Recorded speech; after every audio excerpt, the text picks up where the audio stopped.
ভিডিওটিতে ক্লিক করার জন্য আপনাদেরকে জানাই অসংখ্য অসংখ্য ধন্যবাদ। আপনারা দেখছেন আপনাদের প্রিয় YouTube channel West Bengal DA salary. এখানে আপনারা প্রত্যেক দিন সরকারি কর্মচারীদের ডিএ, বেতন বৃদ্ধি যোজনা, প্রকল্প, ছুটি, সরকারি আপডেট, সরকারি নোটিফিকেশান প্রতিদিনের জন্য পাবেন। ইতিমধ্যেই রাজ্য সরকারি কর্মচারীদের জন্য দারুণ খুশির খবর। ডিএর পর আরেকটি সুখবর কপাল খুলল এই সকল সরকারি কর্মচারীদের।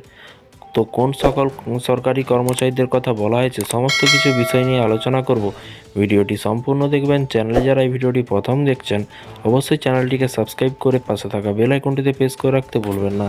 কি বলা হয়েছে চলুন এক নজরে দেখে নেওয়া যাক। দেখতেই পাচ্ছেন 26শে মার্চ নিউজটি প্রকাশিত হয়েছে। লোকসভা ভোটের প্রাক্কালে ডিএ বাড়িয়ে দেশের কয়েক লক্ষ কেন্দ্রীয় সরকারি কর্মচারীদের মুখে হাসি ফুটিয়েছে মোদী সরকার। ডিএ, গ্র্যাচুইটি থেকে শুরু করে একাধিক ভাতা বাড়াচ্ছে সরকারি কর্মচারীদের। তবে এবার আরও এক বড় সিদ্ধান্ত নিয়ে কিন্তু চমক দিল কেন্দ্রীয় সরকার।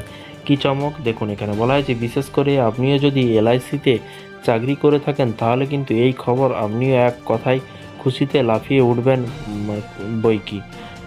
এলআইসি কর্মীদের মূল বেতন 17% বাড়ানোর অনুমোদন দিল মোদী সরকার। এর ফলে প্রায় 1 লক্ষ কর্মী এবং প্রায় 30,000 পেনশনভোগীরা সরকারি সরাসরি উপকৃত হবেন। এক রিপোর্ট অনুযায়ী আগস্ট থেকে কার্যকর হওয়া এই বৃদ্ধির ফলে কিন্তু সংস্থার বার্ষিক খরচ হবে প্রায় 4,000 কোটি টাকা। সরকার সাম্প্রতিক মহার্ঘ ভাতা 50% বাড়ানোর পরে কিন্তু এই বৃদ্ধি কিন্তু এসেছে। কেন্দ্রীয় সরকারি কর্মচারীদের মহার্ঘ ভাতা বেড়েছে কিন্তু 4%। সপ্তম বেতন কমিশনের সুপারিশ অনুযায়ী এই বৃদ্ধির সঙ্গে সঙ্গে কেন্দ্রীয় সরকারি কর্মচারীদের টেক হোম স্যালারির প্যাকেজ বাড়তে চলেছে। সপ্তম বেতন কমিশনের সুপারিশ অনুযায়ী কিন্তু এইচআর বৃদ্ধির জন্য শহরগুলিকে 3টি ভাগে কিন্তু ভাগ করা হয়েছে। এই ভাগগুলি হলো এক্স, ওয়াই এবং জেড। তো যদি কোনো এক্স বিভাগের কর্মচারী শহরে বাস করেন তবে তার এইচআর কিন্তু 30% বৃদ্ধি পাবে।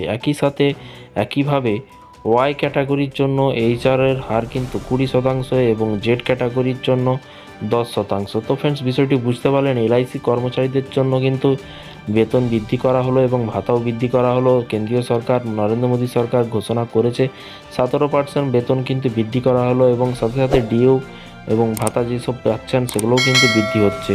তো এই ছিল আজকে একটি ছোট্ট আপডেট। এই ধরনের সমস্ত রকমের আপডেট পাওয়ার জন্য সমস্ত কেন্দ্র হোক বা রাজ্য হোক সমস্ত কর্মচারীদের আপডেট পাওয়ার জন্য চ্যানেলটিকে ফলো করবেন, চ্যানেলটিকে সাবস্ক্রাইব করে পাশে থাকা বেল আইকনটিতে প্রেস করে রাখবেন পরবর্তী লেটেস্ট আপডেট পাওয়ার জন্য। ভালো থাকবেন, সুস্থ থাকবেন এবং নিজের খেয়াল রাখবেন। Thank you.